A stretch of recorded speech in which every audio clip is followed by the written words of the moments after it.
Class 10th chapter number 5 हमने complete किया था कल। तो chapter number 6 triangle and chapter number 7 coordinate geometry, ये हम तब शुरू कराएंगे जब आप ऑफलाइन क्लासेस में आएंगे स्कूल में, क्योंकि वो लॉजिकली है, थोड़ा समझ में नहीं आएगा। ट्राइंगल चैप्टर थ्योरम्स होंगे इसके अंदर जो आप यहाँ अंडरस्टैंड नहीं कर पाएंगे। तो पहले अब शुरू करते हैं chapter number 8 introduction to trigonometry. Trigonometry क्या चीज़ होती है? अगर हमें कोई एक राइट एंगल ट्राइंगल मिल जाए,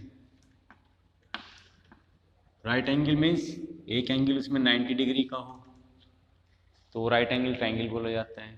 उसमें क्या होता है, नीचे वाली जो होती है इसको बेस बोलते हैं, इसको परपेंडिकुलर बोलते हैं जो इसके साथ 90 डिग्री बनाता है।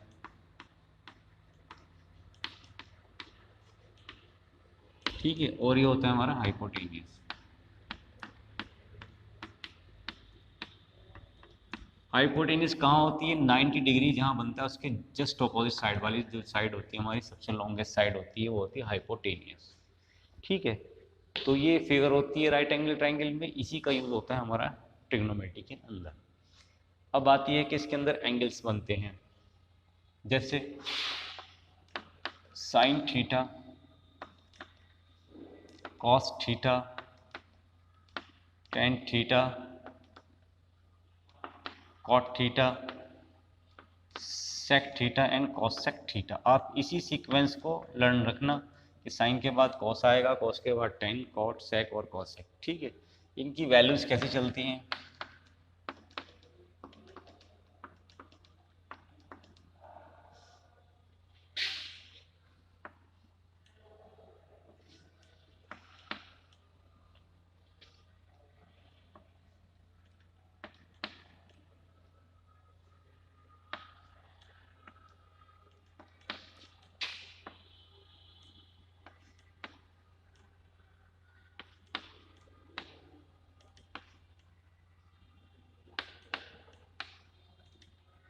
देखिएगा, P means perpendicular, H means hypotenuse, B for base and H for hypotenuse, P for perpendicular, base for base.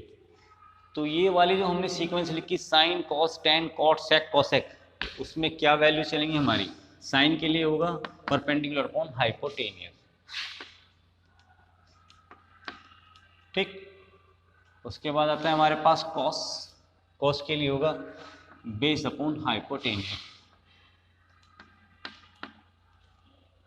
उसके बाद आता है टेन, टेन के लिए होता है परपेंडिकुलर अपॉन बेस।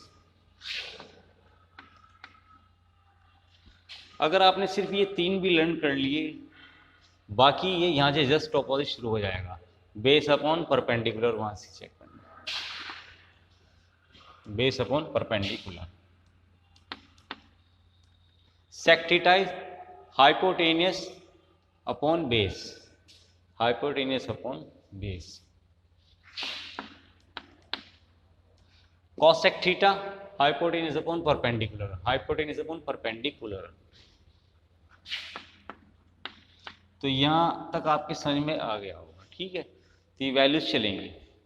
एक बात, दूसरी बात यह है कि अगर हम जैसे इसी फिगर्स पे आते हैं, मैं बोलूं sine A,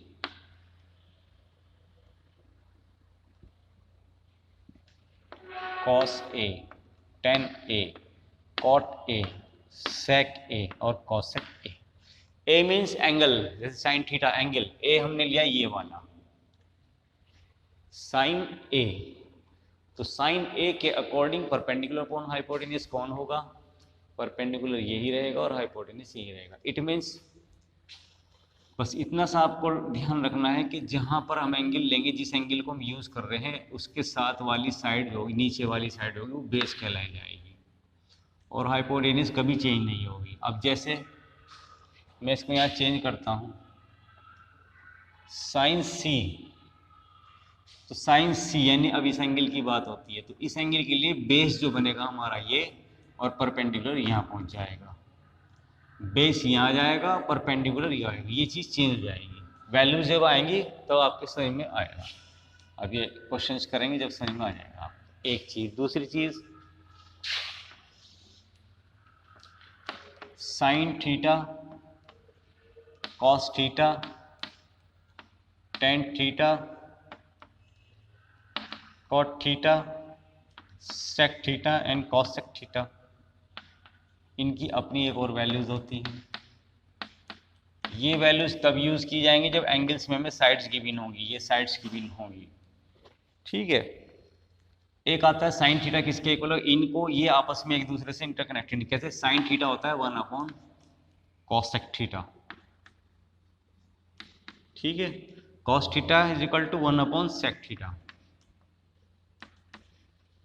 ten theta is equal to 1 upon cot theta and cot theta is equal to 1 upon tan theta, sec theta is equal to 1 upon cos theta and cos sec theta is equal to 1 upon sin theta। ये values हो गई। उसके बाद tan theta की एक और another value होती है sin theta upon cos theta. उसी तरीके से cot थीटा की भी एक अनदर वैल्यू होती है cos theta upon sin theta. तो ये वैल्यू आपको थोड़ा ध्यान रखनी है, sine theta, cos theta, tan theta, cot theta, sec theta, cosec theta क्या होता है, साइन थीटा अगर वैल्यूज हमारे पास साइड्स गिवन है ट्रायंगल्स में 90 डिग्री का, यानी राइट एंगल ट्रायंगल, उसमें साइड्स गिवन है, परपेंडिकुलर, बेस, और इनकी तीनों वैल्यूज हमें पता है, तो हम उससे ये वैल्यूज निकाल सकते हैं कि हमें जो भी निकालना है। एक चीज़ और, क्योंकि राइट एंगल ट्रायंगल है, अगर हमारे पास इस राइट एंगल ट्रायंगल की दो साइड्स गिवन होंगी, थर्ड साइड हम कहाँ से निकालेंगे, वो निकालें पाइथागोरस थ्योरम वाला यूज़ करके फार्मूला। तो फार्मूला होता है क्या, हाइपोटेनस का square is equal to perpendicular का स्क्वायर प्लस बेस का स्क्वायर, या hypotenuse square is equal to base square plus perpendicular square, एक ही बात है, आगे पीछे सकते हैं प्लस में। तो वहाँ से हम थर्ड वैल्यू निकाल के, तीनों वैल्यू जब आ जाएंगी उसके बाद वैल्यूज हम यहाँ से निकाल लेंगे sine cos and cot sec की। उसके बाद रिलेशंस क्या है, sine theta 1 upon cosec theta, sec theta 1 upon sec theta, cotan theta 1 upon cot theta, tan की एक और वैल्यू होती है sine theta upon cos theta, cot theta equal to 1 upon tan theta and cot theta another value cos theta upon sine theta, sec theta equal to 1 upon cos theta and cosec theta equal to 1 upon sine theta. तो आप इसको note कीजिए, उसके बाद मैं question शुरू करता हूँ। आप बस एक जो मैंने अभी आपको एक बात बताई है वो थोड़ा ध्यान रखना है। जैसे मैं अगर साइन ए की बात करूँगा तो साइन ए के साथ जो भी वैल्यू होगी बेस बोली जाएगी और परपेंडिकुलर रहेगा, और हाइपोटेनस कभी चेंज नहीं होगी, हाइपोटेनस चेंज नहीं होगी, ये चीज़ें चेंज हो जाएंगी। साइन ए बोलते हैं तो बेस आएगा ये, साइन सी बोलते हैं तो बेस ये हो जाएगा, परपेंडिकुलर ये चीज़ जाएगा, ये चीज़ चेंज होगी बेस और परपेंडिकुलर, अगर नाम चेंज होंगे इनके, ठीक है। तो नोट कीजिए, क्वेश्चन शुरू करते हैं। एक्सरसाइज 8.1।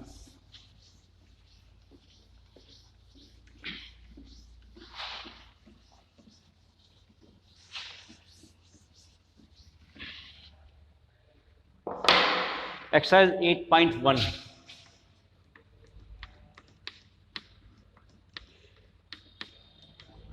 8.1। Question number 1।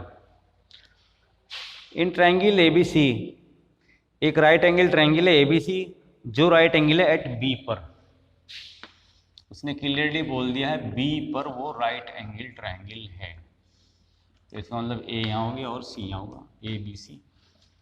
उस ट्रायंगल राइट एंगल ट्रायंगल के अंदर ए बी हमारे पास गिवन है 24, ये 24 centimetre and B C 7 centimetre,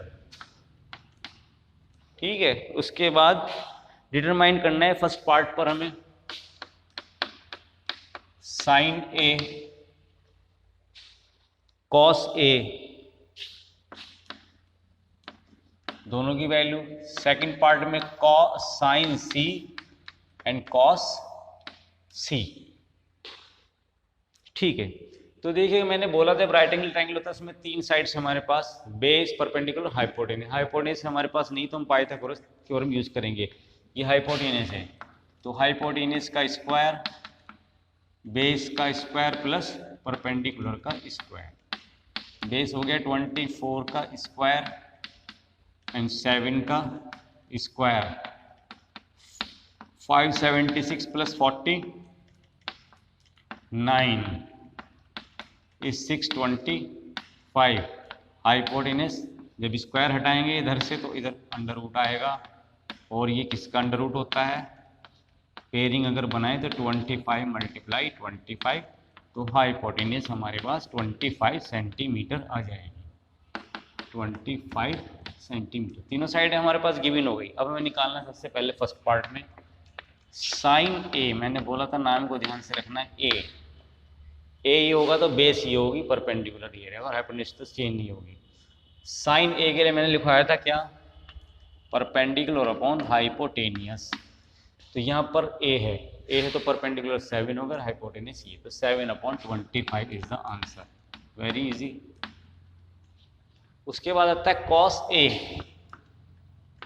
cos A is equal to base upon hypotenuse. तो ए ही लें तो बेस ये होगा 24/25। 25 आंसर हो गया। उसके बाद सेकंड पार्ट, वही वाली बात आ गई जो मैंने बोला था, साइन सी। अब साइन सी को यूज कर रहे हैं तो सी है हमारा यहाँ पर, बेस ये होगा, परपेंडिकुलर ये होगा, तो होता है हमारे पास परपेंडिकुलर अपॉन हाइपोटेनियस। तो साइन सी के अकॉर्डिंग परपेंडिकुलर हमारा 24 होगा और हाइपोटेनियस हमारा हो जाएगा 25 आंसर। ठीक है। उसके बाद आता है हमारे पास cos C. Cos C is equals to base upon hypotenuse. C में बेस 7 और हाइपोटेनियस इज 25 आंसर। तो ये क्वेश्चन हुआ। उसके बाद आता है क्वेश्चन नंबर सेकंड। ठीक है, इसके नोट डाउन कीजिए आप।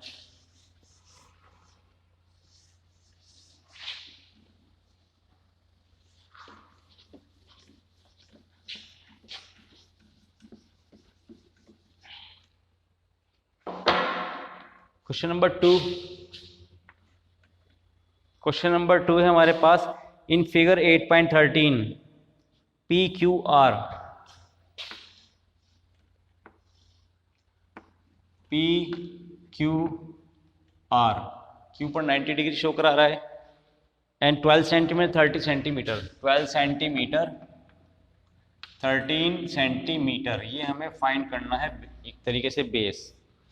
और इसने वैल्यू जो पूछी 10p minus cot are,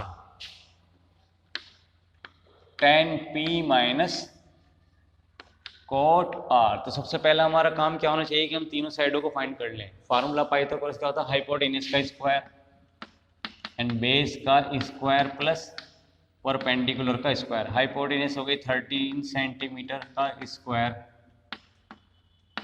base हमें पता नहीं जो हमें फाइंड करनी है 12 का स्क्वायर, 169 बेस का स्क्वायर प्लस 144, 144 इधर आके माइनस हो जाएगा, बेस का स्क्वायर इस 25 बेस का स्क्वायर, और base is equals to root 25 जो खुल के आ जाएगा, बेस इज 5, तो ये 5 सेंटीमीटर आ गया। तीनों साइड हमारे पास गिवन होगी। सबसे पहले हमें 10p फाइंड करना है। 10p, p नाम आएगा, जहाँ p है वो बेस होगा, p यहाँ पर है तो बेस हमारा ये होगा, परपेंडिकुलर होगा, बेस ये परपेंडिकुलर, हाइपोटेनस ये। 10p base upon perpendicular upon base ये होता है।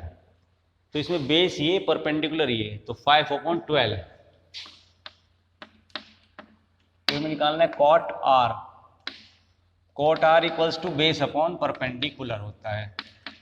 आर यहाँ है तो बेस ये, परपेंडिकुलर है 5/12, 5/12। अब हमें फाइंड करनी थी value 10p minus cot R, तो वैल्यू आ गई 5/12 माइनस 5/12, इट मीन्स 0। चेक करते हैं answer 8.2 question number 2।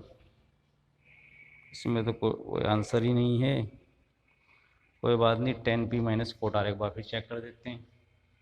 10p, 10 perpendicular upon base, p perpendicular 5/12 cot R, R means base upon, quadrant में बेस अपॉन परपेंडिकुलर 5.1। ठीक है, आंसर सही है। तो आज इतना ही, बाकी क्वेश्चंस कल देखते हैं, कुछ राइट कीजिए आप। Okay, thank you.